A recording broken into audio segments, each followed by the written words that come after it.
You know why people do what they do? The people who go after their stuff, what makes it worth it? It's got to be your passion. You got to love it, ladies and gentlemen. You got to love it. It's got to be what you are supposed to do. You want to sing, and even though they want to invite you to Carnegie Hall, you're going to sing to anybody that listens to you, including singing to yourself. I used to talk to my plants when nobody else would listen to me. You got to write, even if no one published your book, write, because that was given to you to do. You do what it is you're supposed to. You're supposed to build something. You're supposed to create something. I don't know how to do it. Learn. Do whatever is required. Just go out there. It's possible you can get what you want. It's necessary. If you want it, you got to go into action. You got to be willing to experiment. You got to be willing to fail and to succeed. You got to be willing to form and develop new relationships. It's you. It's on you. You got to make that happen. Nobody's going to bring it to you on a silver platter and say, here's your dream manifested. No, it's hard. Yes, it's hard. It's difficult. Yes, right. And it's worth it.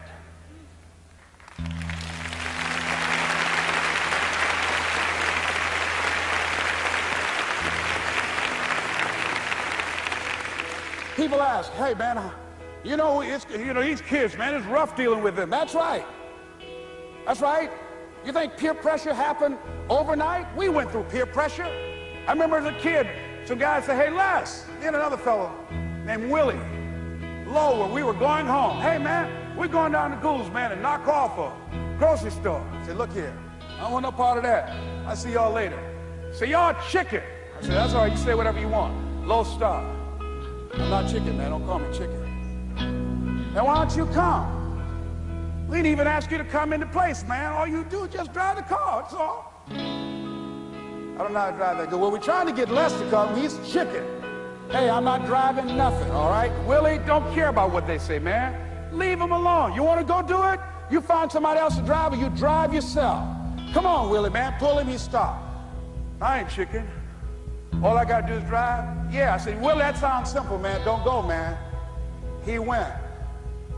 And the next day, we read the newspaper where when they robbed the store, when they came out running to a car, the merchant, the man who owned the store, came out just shooting wildly, and he hit the driver in the head. So peer pressure didn't just start in the 90s or the 80s. It's difficult and it's challenging for kids right now. And it's going to take some easy, simple methods to help bring them out of this madness, this insanity. No. Is it hard? Yes. Let's look at what we've been doing. What has worked? What has not worked? Let's look at where we want to go. What is it that we want to produce? What is it that we want to create for our young people?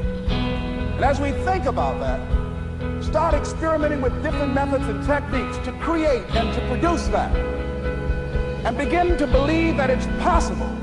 Through our commitment, through our vision, through our determination, our relentlessness, because of our belief, it's possible that we can reduce the teenage homicide rate, the teenage pregnancy rate, the dropout rate, that it's possible, looking at what kind of world are they going to be in.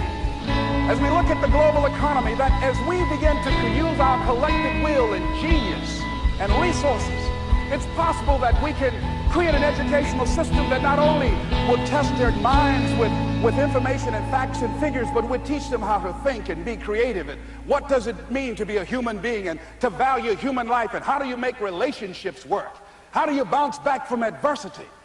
It's possible that we can give them a curriculum that will give their lives a sense of purpose and direction and meaning, and teach them how to begin to know and operate on a higher level of being, where they become assets to our society rather than liabilities. What if we leave here with that kind of consciousness that it's possible, as opposed to saying we have to write this generation off, that it's possible that we were born for such a time as this and that, that maybe someone here has the idea or the method or some plan of action or an approach that can resolve many of the problems that we're facing with young people today. Whatever we have to do to save our children, it's worth it.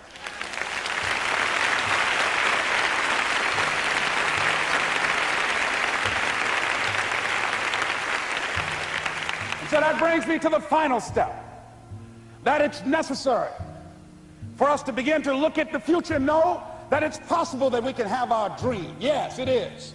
Other people have done it, then we can do it. We fail a lot of times. Well, a lot of other folks fail, and eventually they came back and they succeeded. So it's possible we can have what we want. And we know that we want to get it. It's necessary that we align ourselves with people that think like we do. It's necessary we get negative, do-nothing people out of our lives. It's necessary we never stop learning and growing and developing ourselves. It's necessary that we never give up. We know that it's you, it's me. It's being responsible for our stuff and deciding that we're going to keep on keeping on, that we're going to find a way to win or find a way to make it happen. And we know it's hard. It's not going to be a picnic. Yes, it's hard. It's hard. And we will do it hard. And once we do it hard and we go through it, we realize it was worth it. And once you discover it was worth it, it is done. It's done.